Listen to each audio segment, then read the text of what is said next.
Hello and welcome to the I Want to Know podcast. I'm Josh Spector and I am your host. If you don't know who I am, I'm the creator of the For the Interested newsletter, which you can check out at fortheinterested.com. If you're new here, this podcast exists for a simple reason: to help creative entrepreneurs get their questions answered. And here's how it works. Each episode, a different guest comes on and asks me 3 questions. We have about a 10-minute conversation about each of them, and that's it. Very simple, no fluff, lots of actionable tips and strategies that you and the guest can hopefully put to use. Today, we're going to talk about a few things, including how best to serve your audience and do maybe a bit of a newsletter makeover for my guest. One quick note before we get started: if you find my podcast helpful, you will absolutely love my skill sessions. Speaking of newsletters, I've got 2 sessions available right now on that topic. The newsletter booster, which is a presentation where I show you how to grow your subscribers in 5 minutes a day. And the newsletter social playbook session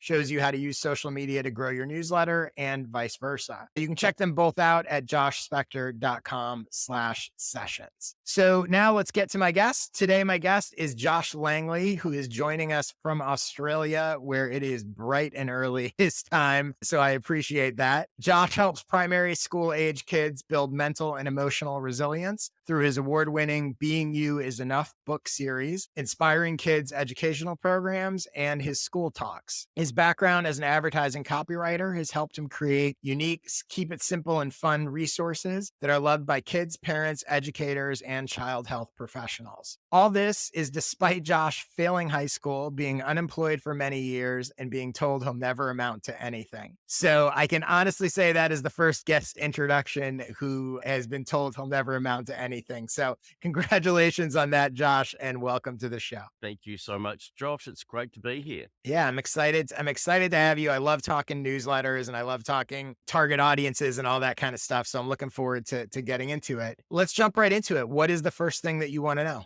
For me, this is like a therapy session for my business. So thanks, Josh. One of the first I might things, use that's a good tagline. I might have to use that. by all means, $100 going to be fine. Okay. Yeah. My messaging is look, the core message is really simple, as you explained there. It's building emotional and mental resilience in kids made really simple. Okay, that's the overall thing. Mhm. But I've got a fairly broad target demographic. I've got parents, I've got teachers, and I've got child health professionals. Now, each one wants something different. Okay. When I'm talking to these different demographics, like in my newsletter, one of the things I've got to be clear up first is that I don't have kids myself. I'm not an Mhm. educator and I'm not a child health professional. So I don't fit into the wheelhouse of what all these people exactly want. So I'm very general in what I talk about. So with my Mhm. newsletter that I put out, I feel it's a bit too generic-y and it's not delivering the value that it should. I'll give you the basic outline of it. It starts off with a note from Josh, a little bit of it, like what's been happening in my world, an observation or something like that. And then I have upcoming events, and then I have a whole series of links. Because I'm not the expert, what I do is I provide links to all these different articles, informational resources right across it. So it could be for teachers, it could be for child health experts, or it could be for parents. And then I finish the Mhm. newsletter off with an illustration or a quirky inspirational quote or something like that. And I'm thinking it's just too broad, because I know that you say it and a lot of other people say you really have to niche down and you have to talk Mhm. directly to your target demographic about what's important for them. And I don't want to have to create 3 different lists. You know what I mean? 3 different Mhm. newsletter lists, each different target Yeah. demographic. So what do you suggest? Sure. Well, so for starters, the good news is I definitely do not think you need to have 3 different lists. And I would strongly recommend to you and everyone else, do not have multiple lists if you can in any way avoid it. So talk to me a little bit more about your audience and what you want them to do and what you're trying to accomplish separate from the newsletter. So you mentioned parents, educators, and child health professionals being the 3 different pieces of your audience. So talk to me about, setting aside the newsletter for a second. What do you want each of those groups to do? How do you want to help? Okay, basically it is, well, ultimately buy my books and buy my programs and book me Hmm. for talks. Basically, that's the main aim. Hmm. But what it is providing, I provide a simple way of addressing important topics to kids for these people. So I create all these resources Hmm. that child health people can use, educators can use, and stuff like that. So it's communicating that information out to Hmm. these people. And that's the core thing that I really want to do, because Okay. I can step in with easy products that are easily used in the classroom or used at Mhm. home or used in a therapy session.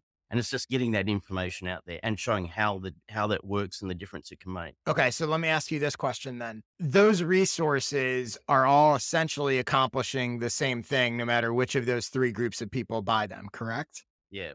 So why do you think that their interests are not aligned? They're just going to use the resource in different ways, maybe. Actually, you're But right. That's a really good point. But I suppose it's like I'm keep thinking that a parent, what a parent's looking for, like solution wise, is Mhm, different from what a child psychologist is looking for. mhm, But I suppose when you simplify it, really it all comes down to is communicating simple messages to kids, whether it's the parent doing it or whether mhm. it's a child psychologist doing it. And that's what I provide, is Yeah. that sort of thing. So I think, and this is, I think it's your situation is really common. And I think a lot of times what happens is we're sort of talking about niche and target audience here, but people default to thinking about demographics. Right. So Mm, you're looking at this and going, well, parents are different than child health educators, and that's different than schools. And you're right. Demographically, they are very different. But what they need psychographically, what they want to do, and the value of what you provide is actually the same, which is why when I turned it around and said to you, you sort of went, oh, yeah, they kind of are this. All of a sudden, they seem the same. And the mm, reason why they seemed the same when I sort of repositioned it and asked you about it is because we were talking more about a psychographic sort of what do they want? What do they want to accomplish? And how does your stuff help them do that? So once you shift and look that way, right? A niche can be just as much about what people want as who they are. So who they are, your audience is very different. What they mm. want from you and the way you can help them is the same. So the key is your newsletter should be built around what they want and what you help them do, not necessarily who they are. So that's the first thing. So automatically it all becomes more aligned.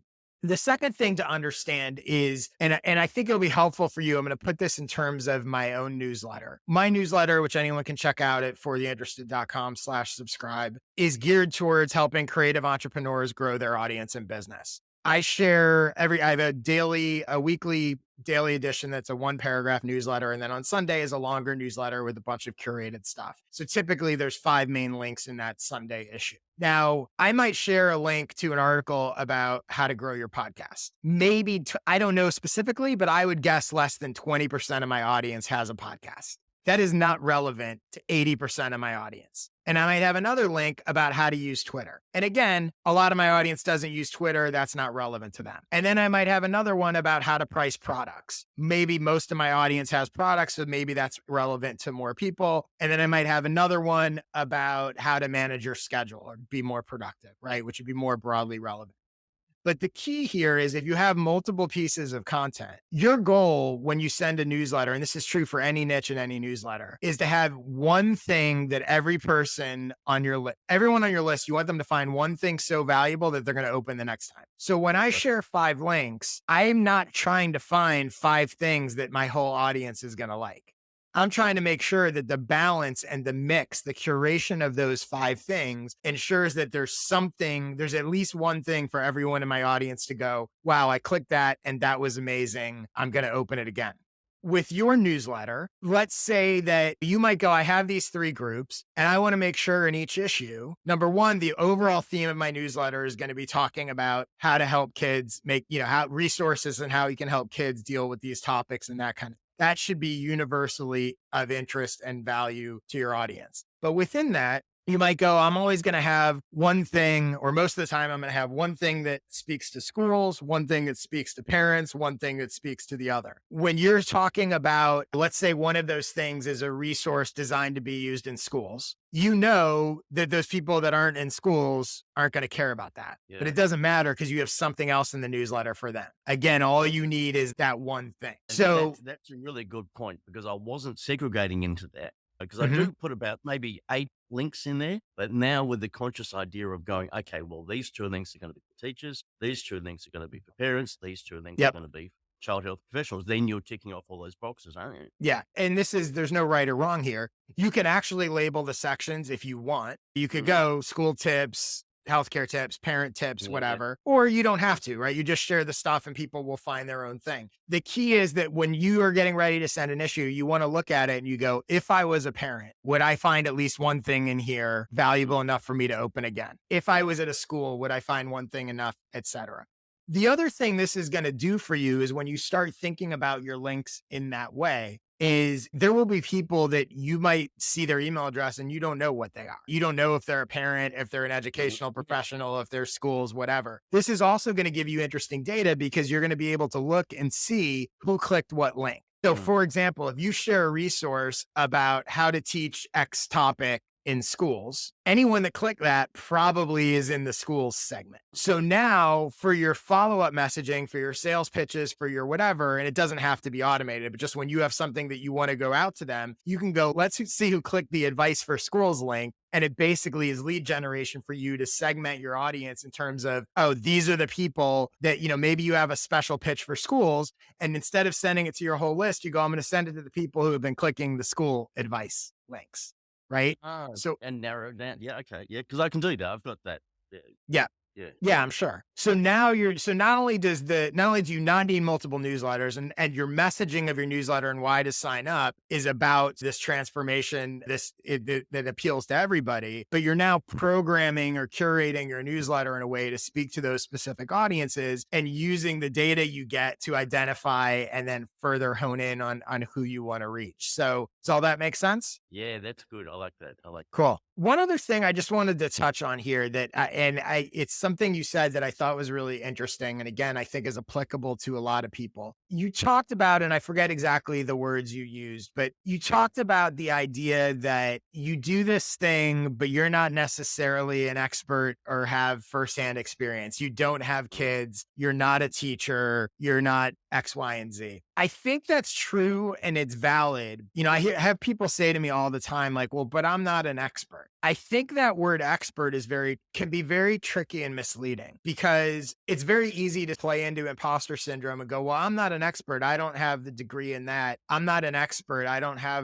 haven't built $1 million company or whatever it is. But the truth is, expertise is there's all sorts of things that you're an expert. All it means is that you've done more than a person that's done less. So for example, one of the examples I use is someone says, oh, I've only written 5 blog posts. How could I present myself as an expert blogger? Well, you're not an expert blogger, but compared to the person who's trying to figure out how to set up a blog in the first place, you're an expert in that. Compared to them, you set it up. So understanding that while you may not have those credentials, which is what you're talking about, you do have a different set of credentials and you do have a different set of expertise. So you've been doing this, like you said, you've been going to schools, it's the difference between expertise and experience. You have a lot of experience, which I would argue is expertise. It's just not the traditional, I have kids, I got a degree in education, I did whatever. I don't think you should feel the sort of, oh, well, I'm not an expert and that's tricky and downplay yourself. I would go the opposite and go, yeah, okay, maybe I don't have a degree, but there's lots of people that have a degree in education that have not been in the schools talking to however many hundreds of people that I've talked to. I don't want to say unrelated because I think it can be related, but you have separate expertise that you bring that they don't have.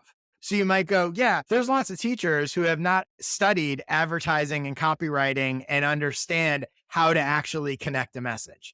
So they got their degree and they're a certified graduate, whatever educator, but that doesn't mean they're actually a good communicator. I'm bringing this whole other set of expertise and skills. And by the way, may not be for everyone. That's okay. But I think you don't want to come at it from this place of, yes, it's true. Maybe you don't have kids, but lots of people that have kids don't have the experience and expertise that you have. I think it's important not to sell yourself short, which again, I'm not just saying for you, I see this all the time, but understanding that people, I think about expertise as this binary, I'm an expert or I'm not an expert based on these credentials, where I think everyone has expertise. It's just a matter of what your unique combination and part of expertise is. And that what you're actually saying is not choose me because I'm an expert as opposed to not an expert, but choose me because I have this type of expertise. And this is what will help you in this situation.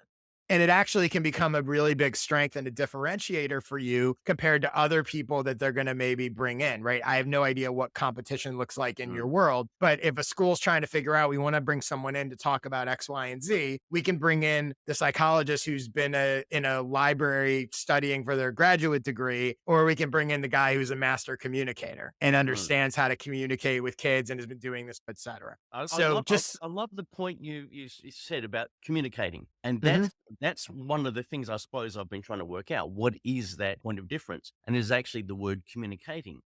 mhm, Communicating. Basically, I'd communicate in a different way to a lot of other people, and it's simple. And that's the advertising experience brings that in, and that allows me to do that. But yeah, as you said, it's that everyone has that imposter syndrome because you're comparing mhm, yourself to people who maybe you shouldn't be comparing yourself to, like mhm, a child psychologist or a teacher and all that sort of stuff. So yeah. I really appreciate that kind of perspective. So And I think I love that you said communicating, because I also think that goes into the newsletter and your overall messaging and positioning, right? You're helping all three of those groups better communicate. It's not exactly, that just nailed it's it. right, it's not just that you're helping kids better understand how to do stuff. You're also helping them figure out how to better communicate these messages. Exactly, yeah. And that is something that all three of those groups want, and that is Mm, very compelling.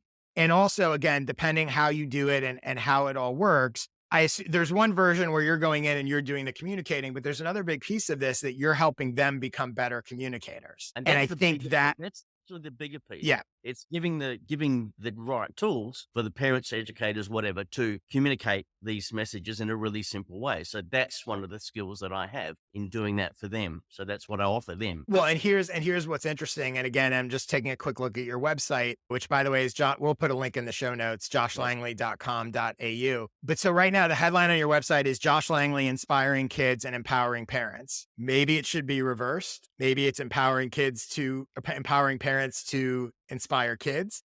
The other thing I would say is we think communication is a big piece of this. Where is that word? I don't think it's anywhere, not only in the headline, but I don't know that it's even anywhere on your homepage. So We've that's only just something to, unearthed it, Josh. So this is funny. I know. You mean you're not changing it on the fly? Uh, but I think, and again, this is an example for everyone that's watching and listening to this is, yeah, you're right. So we're doing this on the fly, and that's the next step. The next Mm, step is, oh, I'm getting clear on my audience and my messaging. Now I'm going to go look at everything that already exists, and is that in there, and how do I weave that in there, and all that yeah, kind of stuff. yeah. So there you go. And look, it's sadly, I'm the architect who never finishes his own house.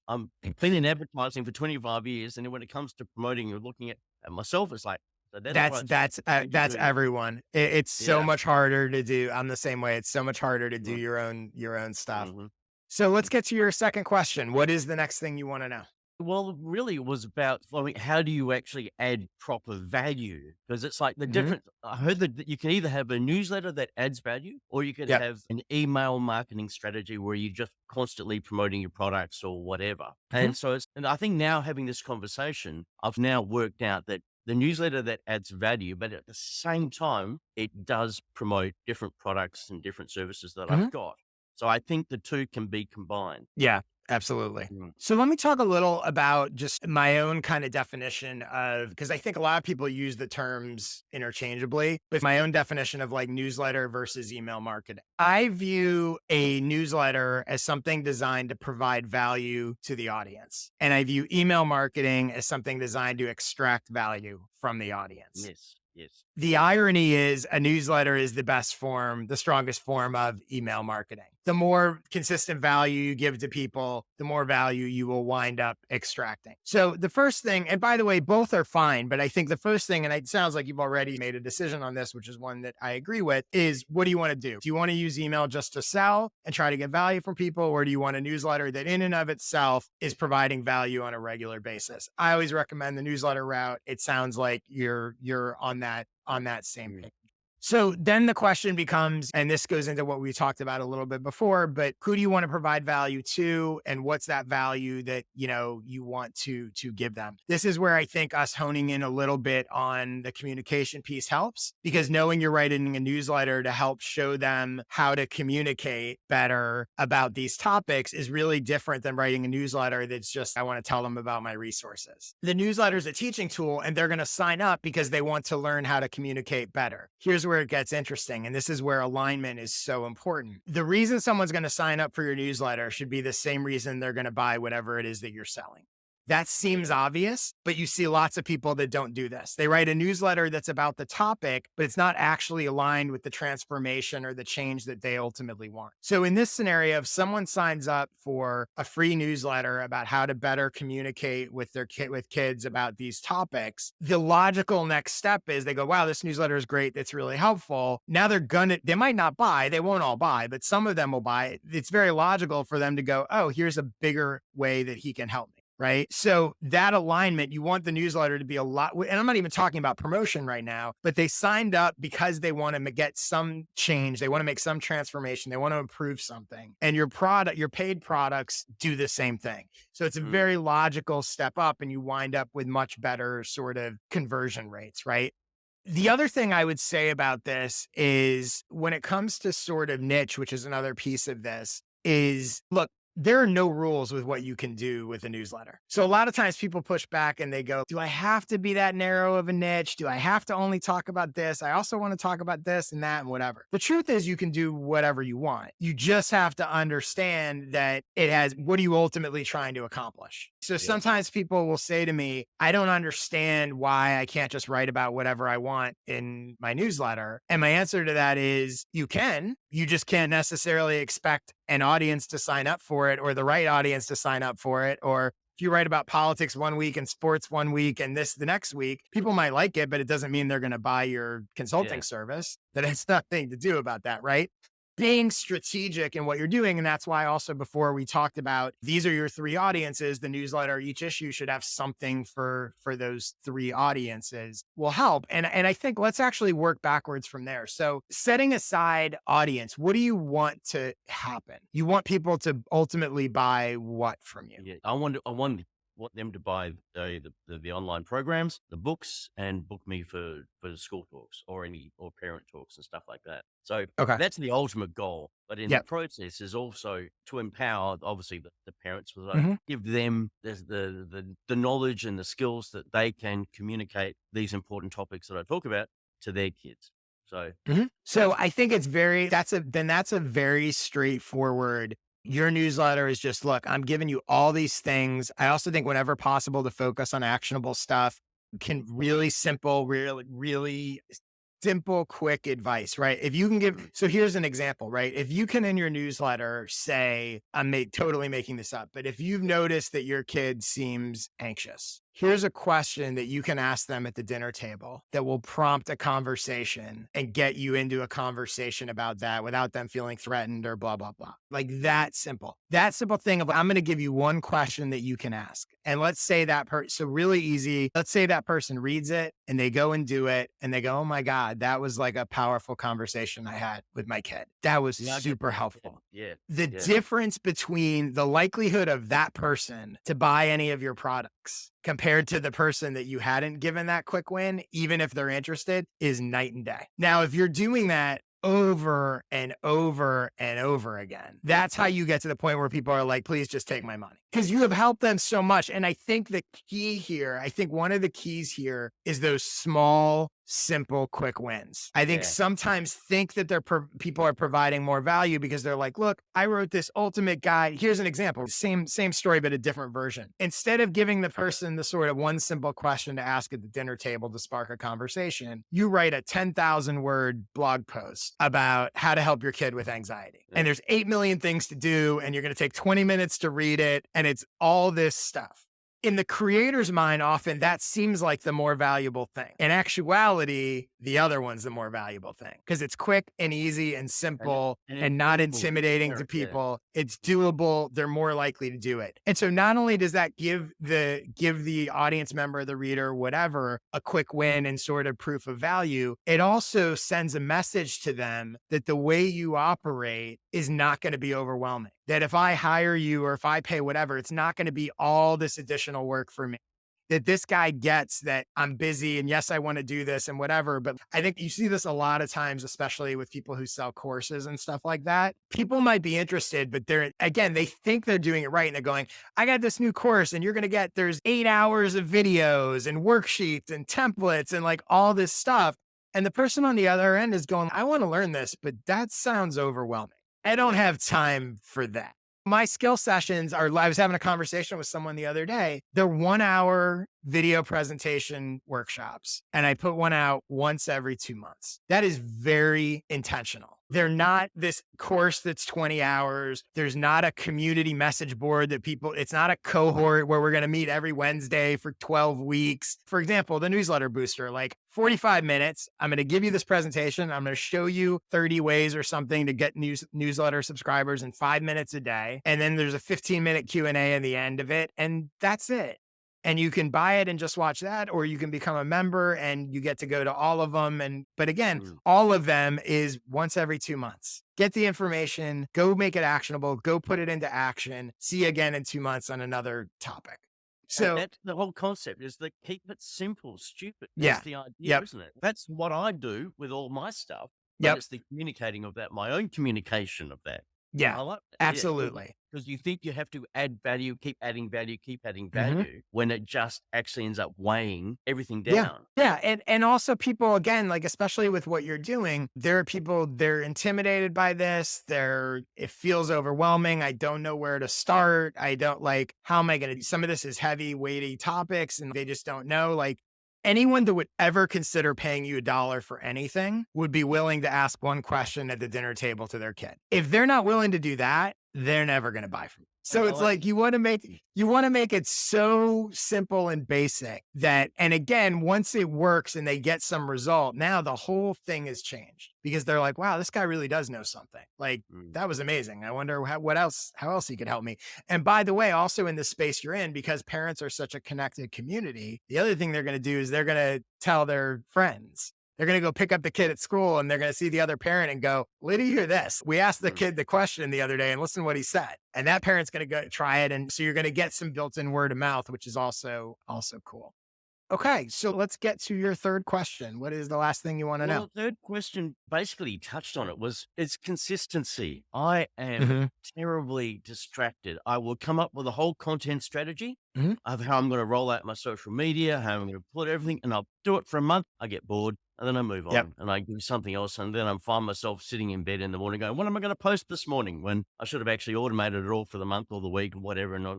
And it's just, what hacks do you have to remain consistent? I think a lot of people have this problem. Yeah. Oh, yeah, absolutely. So the first thing I'm going to mention, and we'll put in the show notes, is I've talked about before this idea of creating a content library, and I will put the link and you should go watch that. And it's basically a very simple system to create 30 pieces of content and you're good and you're reusing them and that kind of stuff. But separate from that, I think there's a few things. So number one, and I think after talking to you now, I think the answer to this is probably yes, but being clear, are you sure you want to do what you're doing? Because it's hard to be consistent, even if you're interested in it and like it and care about it. It's basically impossible to be consistent if it's a thing you don't really want to do or aren't really excited to do. I Yeah. think you're excited about this, so I don't Yeah. think that's an issue, but I do think for a lot of people, I find that it actually is. They're like, oh, I hate using Instagram, but I feel like I have to post all the time. And it's, well, you don't have to do that. The second thing when it comes to social media is, I don't know how many platforms you're using, but most people are using too many. I recommend I using one platform, two at yeah, most. use Instagram and I use Mhm. Facebook and LinkedIn to cover Okay. my bases, only because most parents are on Instagram or Mhm. mums are on Instagram Yep. and also on Facebook, but LinkedIn also for the professional, for child Mhm. development people. But also one of the other things is to keep myself interested. I like also writing about the process behind running a business like this. You Mhm. know what I mean? So it's not all just about helping kids and helping families. I actually talking about all this sort of stuff and what Mhm. machinations go on behind the scenes. So that's why I use LinkedIn for that as well, because that sort of fills my cup at the same time. So I'm on So, three. so here's what I would say about that. So let's take the sort of LinkedIn piece. It's fine. Again, it's fine to post and do whatever you want. But if that's not, I was talking about alignment before, right? So if you talking about how you're running a business, maybe I'm separating hobby from work, right? So if Yeah, you're yeah, doing that because you just want to do that, that's not actually it's not actually speaking to your target audience. If you're talking about behind the scenes of building your business, that's fine if you want to do it because you enjoy it. Understand that that's a hobby. That doesn't count as I'm investing in time in social mm, media for my business. That's yeah. the equivalent of playing guitar. You're just doing some other thing that has Yeah, exactly. Yeah, yeah. nothing to do with your business. That Mm. said, I do think, and I don't know exactly what kind of stuff you're posting. Maybe I'll go to your Mm. LinkedIn here. No, don't go to my link. It's a Oh, dog breakfast. but I Yeah, was going to say there. I get very impulsive. Like I may post up something about something motivational about overcoming anxiety or something like Mhm, that so I've got this motto about always showing up, mhm, regardless of how you're feeling, what's going on, keep showing up and then the world opens up for you. So I talk about mhm. stuff like that on LinkedIn, plus some things that I'm doing and So here's the other X factor with this. Trying to pull up your post. Because the other X factor with this is you may be able to accomplish both with just a slight tweak of perspective. So I'm just looking at your post and I'm trying to see like what would be an example of something you posted that you would say is sort of business. Here's an example. So you wrote on letting fear be your guide. Okay, so you say so often when we feel afraid of doing something, we recoil and hide, when really feeling that fear and walking into it is what pushes us to do amazing things. Fear, doubt, anxiousness, trepidation, all are good signs that we're pushing ourselves into spaces that can help us learn, grow, and be better people to live a life less ordinary. Not talking about jumping into a pit of writhing pythons or jumping out of a perfectly good plane. I'm talking about writing a book, going on stage, being asked to give a lecture, quitting a job that no longer serves you, building an online course when you think you're not qualified, sharing your artwork, etc. As Jolene from Life Lessons Global says, I felt afraid, but I went ahead and did it anyway. So put the middle finger up to a life of mediocrity and show up, turn up, feel that delicious fear, and discover that you really can do amazing things. By the way, I'm currently working on a project to help people work through their fear so they can do exactly that. Okay, so that's a good post. That's not that far off from your niche and target audience. So let mm, me ask you a question. At the end of that post, when you say, by the way, I'm currently working on a project to help people through their fear so they can do mm. exactly that, is that related to your business or that's a sort of separate thing? It's gonna be a separate thing. It's not related Okay. to the kids stuff and inspiring kids stuff, no. It's more Okay. targeted for adults. So here's what's interesting, right? So this post, which is all about letting fear be your guide, it would be very easy to literally say like the same thing that you said, but put it through the filter of your work. So, for example, I'm just going to add like an intro to that. When I'm talking to kids, when I'm communicating with kids and helping them understand X, Y, and Z or whatever, I always encounter the same thing, fear. They're not the only ones that have that fear and blah, blah, blah. What they don't Uh-huh. realize is Yeah. fear can be our guide. So all I've done is packaged the thing that you want to say. Almost anything you want to say can probably be made relevant to your niche, especially with you in the niche that you're in and what I assume are your interests. So that is a great post. But if you just add that packaging, it becomes a subtle reminder to anyone that sees it. Oh, this guy communicates with kids. And oh, I would love to have someone help me communicate this message to Mm. kids.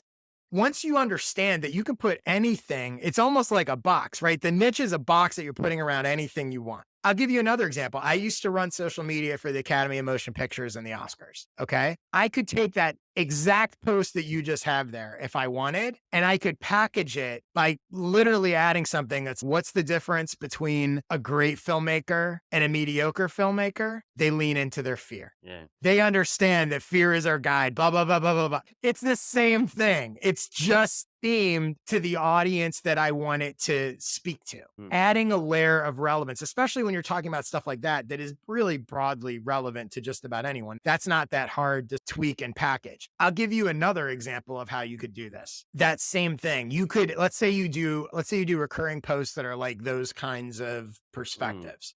You could just package them as a story to read to your kid today or a concept. You could literally package this is again, I'm doing this on the fly. So this is lame, but conceptually you could go better bedtime stories or Yep. bedtime postscripts. And you have these little things and you go tonight and by the way, this can tie back into your newsletter of like simple exercises. When you read your kid a story tonight, after the story, read them this thing about fear. Bedtime inspo. Yeah, Yeah. exactly. Yeah. So now you've taken the Mm. thing that you want to say that you're passionate about saying, and you've just added that little tether that makes it not only relevant, but makes it a great post in your niche. Mm. And so now the traction that you're getting from it, because I haven't even looked, I have no idea like if that post did well or not or whatever, but now everyone knows he's Mm. not just a guy who's sharing whatever happens to be on his mind. This is what he does. And what really gets interesting, again, if you did frame it as like bedtime inspo and you did Mm. these sort of recurring things, maybe you get to a point where people start commenting. Maybe you add a question at the end that says, if you share this with your kid, I'd love to hear what their reaction was. Yeah. Now you get comments. Oh, I read it to Susie tonight and listened to what she said. Oh my God, this was amazing. Those comments are social proof. Wow, Yes. this guy Yeah. knows Yeah. what he's talking about. So it's funny, and you see this all the time. Like the tiniest of tweaks, the tiniest of packaging or additions can massively change even the success of a post. Because now there's a difference between I'm just sharing an idea that's interesting and valuable, and maybe people like it. And I've now made it actionable because I'm giving you a way to use it. I'm giving Yeah. you something to do with it other than just going, oh, that was interesting. Yeah, like I should lean into my fears or whatever. Make it relevant. Would you also, because then you could actually, instead of having it just like put it on LinkedIn, you Mhm. actually have it, tweak it a bit, put that Yep. as the Yeah. beginning part of a newsletter, and then you can then Yep. repurpose And content. and so the short answer is yes, but Mm. I would also you can link to it from the newsletter, which drives people into, let's say, this LinkedIn, right? Yeah. Drives them into LinkedIn, which is going to get you all the engagement in LinkedIn. It's going to boost you in the algorithm. People are going to follow you. They're going to share it. They're going to whatever. So that will get you even more than. It's funny. I referenced before the newsletter social playbook that I just did as one of my skill sessions, and a big part of it. Everyone uses social to grow their newsletter. They forget about the opposite, that Mm. you have a newsletter that you can drive people. It's like an algorithm cheat code because the Yeah. algorithm doesn't show it to all your followers, but in your newsletter, you can send people right there. And again, this gets into packaging, but if this becomes a recurring thing once a week, once every 2 weeks, whatever, you do this bedtime inspo, you could even have a section of your newsletter. This week's Mm. bedtime inspo story. This week, we're talking about fear. Here's what, here's a 500 word, whatever. Here's a Mm. 100 word thing to share or read to your kids. Packaging on social media is really interesting because it makes things feel much bigger Mm. than they are. So I'll give you an example. I have a blog post and we'll link to it where I shared some examples about packaging of social media posts. But here's a good one. So years ago, Lin-Manuel Miranda on Twitter, every morning his first tweet would be like a good morning tweet. He'd say good morning and say something. And his last tweet of the day would say good night and say something. It became really popular, like his good morning and good night tweets. All they were regular tweets about whatever he felt like saying. But by adding that good morning and good night and adding the timing, by packaging them, it felt like more. All these other celebrities are just tweeting random stuff. And Lin-Manuel is doing the good morning, good night. He wound up publishing a book of his good morning and good night tweets. And it's funny because your background in advertising, like you'll get this. That's just the packaging of the information, Mm. making it feel and seem better. There's a comedian, Gary Goldman, another example. He, a few years ago, I think started on like New Year's Day, and every day, once a day, he would share some bit of advice for comedians, something he had learned in his career and how to do it. Lots of comedians share lots of advice. He could have done that without even saying he's doing it every day and just regularly done it. But by him saying, and I forget, I think he called it something, like, I don't know if it was like the 365-day project or whatever it was, right? The packaging of it, of saying, I'm doing this once a day and it comes out, blah, blah, blah, blah, blah. All of a sudden it was bigger and you had all these comedians. Oh, you should go follow Gary because every day he's doing this 365 days of advice and blah, blah, blah. And it became a thing within that niche and within that community. It's just the packaging. the stuff was Mm. good, right? The tweets are good, Yeah. and it doesn't work if you have good packaging and crappy content. But that little tweak, that packaging, that branding can make a huge difference in how social posts perform. The other thing I would say, jumping back to the consistency part, two things obviously that you want to do and that you're interested in. Another is if you have trouble on this ongoing basis, commit to smaller batches of work. So so here's an example just from social, let's say, right? Mhm. So you might go having to post on like LinkedIn and Instagram and all this stuff like infinitely forever for the rest of my life is just draining and inevitably I get bored with it. So instead, I'm going to do 30 days of X on LinkedIn, 30 Yeah. Okay. days of inspo posts or 30 days of fear, Yeah. whatever it Yeah. is, right? Yeah. This is going to be anxiety week. So you do it however you want, but by creating these sort of small batches, you give yourself a clear beginning and end and the ability to, you can always continue it and go, this is fun. I'm liking this. I'm going to do more. But you also give yourself an out to, okay, well, next week I'm going to do a different theme or next month I'm going to do a different theme or next month I'm not going to do anything. You give yourself the sort of flexibility and you don't feel like you're forever on the hamster wheel. And it allows you to go, well, what am I interested in for this week, for this month, for this whatever? So that sort of small batch thing can help with some of that. And then the last thing I would say is I think a lot of times when people struggle with consistency, some of it is a fear of failure or a frustration that they feel like it's quote unquote not working. Yeah. My I guess think. is, especially with social, you're posting into the void and you're going like, I don't know, I'm getting a couple likes, And you don't know you whether know, it's the algorithm or whether actually the content is just right. not good, or Right. it just really depends. And you're judging yourself Yep. on this kind of feedback, even though you might have a great post one thing one day, and you get 500 Yep. likes or something. The next day you got three, you got crickets. So, and there's a lot of randomness. So the other thing that can help with that is to gamify it and basically run experiments. Because what a lot of times happens is people are just posting all the time and they intuitively feel like it's working, it's not working. They're not actually measuring anything and they're not actually thinking about it. You might create for yourself your own, again, little game or experiment or whatever. And you might go, okay, I'm going to publish a post a day for this week on LinkedIn. And at the end of the week, I'm going to look at the two best performing posts Yeah. and I'm going to make a theory about why they did well. Maybe I think this one did well because of the topic. Maybe I think this one did well because I asked a question in it, whatever your theory is. And you go next week, I'm going to do two posts each of those formats. So the one that was a question, I'm going to do two posts that have questions and I'm going to do two posts that are on that same topic that I did last week. And then I'm going to do three more random posts as experiments. So you're literally iterating as you go, but actually doing it purposefully as opposed to I'm just putting stuff out there and maybe it works, maybe it doesn't. And it can over time you're learning, and so you'll start to see because you're being very much more strategic about it and going, oh, when I do this works better. And I also think it can help with your interest because even the posts that don't work, and by the way, work is all relative, right? If you're not getting much traction and one post gets 2 comments and the others get none, it's easy to go, I only got 2 comments, who cares? But now you're going, well, this one was clearly better than the others. You're looking at it in relative comparison as opposed to looking at it, well, that person gets 8 million likes and I got 2. No, what's interesting is why did you get 2 on this one and you got none on the others? There's Yeah. something there. Can you build on that? And so I think that can, again, depending on the kind of person you are, but it can, the gamification of it, the experiment, the sort of very specific strategic, I can tell you, so I've been doing for a while, for the past few months, I started posting like a thread a day on Twitter. By the way, I'm also repurposing lots of content, which is a whole other thing. You probably have great content in your resources that you can be repurposing. You don't need to Yep. reinvent the wheel. But so I started doing that. And literally every day I have a document where I would just go, okay, here's the thread that I posted and here's how many people it reached. And I could identify which ones were the winners. And the winners I repurpose and post again 3 months later. And I look at them and go, well, this one works. Okay, well, maybe there's something there. Why did that work? It's a guessing game, but it's a game. And that's really different than just going, I keep posting stuff and nothing's happening. And I don't know if this is worth it. That's you've also hit on a great point, is that because we are always posting the content, you think, okay, well, I posted that, It didn't do much, but that was 6 months ago or 3 months ago. Half of your audience didn't see it. So therefore, it's okay to actually post it again, Yep. to repost content, Yep.